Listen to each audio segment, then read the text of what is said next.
laptops, iPads, AirPods, Apple Watches, and of course, iPhones.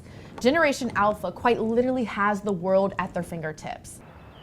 That's right, Mark. Yes, Governor Youngkin signed this bill that establishes the legal marrying age in Virginia to be 18.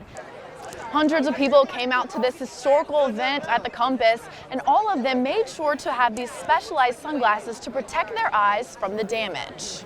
With the Virginia March for Life bringing attention to the topic of abortion, pro-choice advocates say the march does not accurately reflect majority of Virginians' opinions on the issue. Here I am at Iftar, put on by MSA at VCU. These students behind me have been fasting all day, and they have chose to break their fast with these items. The podcast is called Memory Wars, and students can actually just listen to it on their cell phones. Walk into almost any classroom, and the use of technology is prevalent. Chromebooks and smartboards are used daily, and that's on top of using things like cell phones and Apple Watches at home. 11-year-old Talia says her peers spend a lot of time scrolling on their cell phone. A lot of people don't want to they don't want to read, they don't want to go outside and hang out. Talia says her parents won't let her have social media. Instead, she loves to read and wants to become a special education teacher when she grows up. Oh, I love reading. It's one of my favorite things to do. Cameron, also in 6th grade, admits he spends his weekends playing video games, sometimes for hours, but I still go outside. I'm not one of those kids that don't touch grass. 6th grader Teddy says she likes to FaceTime her friends and does go on YouTube. She says it can be challenging to limit her screen time. We should probably be getting outside more activities because we kind of just get glued to our phones and stuff. But I try to go outside and have a balanced diet between phone and outside real world. But sometimes it's hard. Teddy also says she struggles with comparing herself with influencers she sees online. My mom keeps telling me, she says, you're your own person, don't try to be anyone else other than you. But sometimes it's just hard seeing all those people, influencers and stuff, because it looks like they're having a perfect life, but you don't know what's going on after behind the cameras. Laptops, iPads, AirPods, Apple Watches, and of course, iPhones. Generation Alpha quite literally has the world at their fingertips. And according to a study done by Pew Research Center, majority of teens are using sites like YouTube and TikTok every day, and some report using these sites constantly. Experts say that technology can actually be so addicting that it can alter brains that are still developing.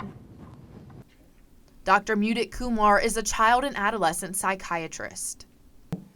And there is so much stimulation going on, so there's a lot of what we call dopamine release. So instant gratification in a way is a release of dopamine. This year, Senator Schuyler Van Valkenburg introduced a bill prohibiting social media companies from using addictive algorithms for those under 18 without parental consent. This bill would address the issue of companies encouraging endless scrolling via algorithms designed to capture attention.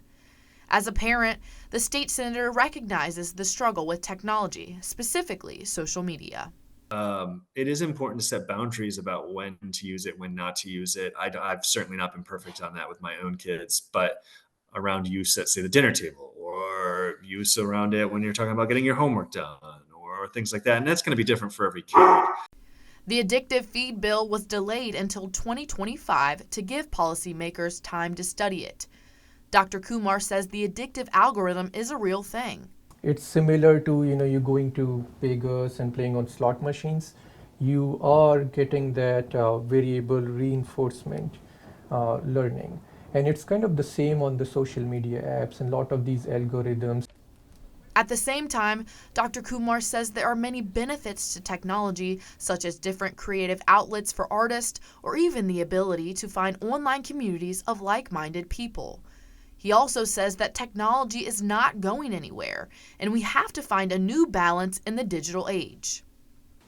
Societies like AAP, which is the American Academy of Pediatrics, to limit it to less than 1 hour a day.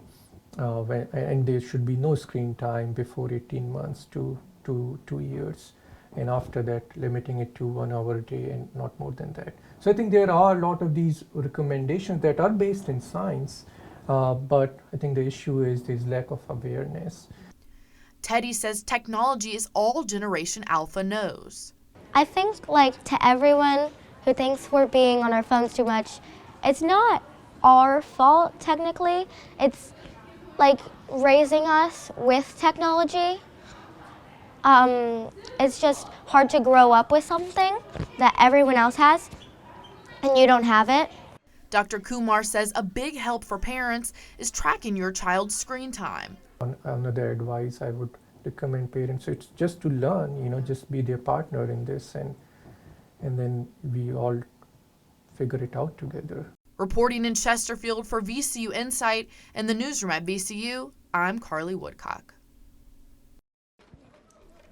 Midlothian resident Katie McGrath says the library is an essential part of the community for families. It gives people a place to go that they don't have to pay, which is huge. So a lot of low-income families can find a place to go, and a lot more exposure to reading, which I think is huge with kids right now. A screen-free way to get out. Through an $18 million project, the Midlothian branch is the first Chesterfield County library to undergo major upgrades in over a decade.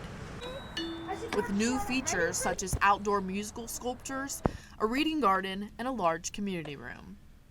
Upgrades include access to technology that many people may not have at school or home. Right now I'm in the Digital Media Lab, which offers things like a green screen and a 3D printer to the public free of charge. The Media Lab is just one more way that the library is working to better serve the 21st century learner. The library reopened its doors at the end of January with 600 visitors on opening day. Midlothian Library branch manager Jess Harshberger says that there has been a steady stream of visitors. Well, for me, the library, the public library specifically, is one of the few places where all is welcome, and that's really important to me. And so having that community support and that outpouring really does reinforce what I do. Harshberger says it has been fulfilling for her to see the public give such positive feedback. They love coming to the library. And for families like the McGraths, trips to the Midlothian branch will continue to be a regular outing. For VCU News and the newsroom at VCU, I'm Carly Woodcock.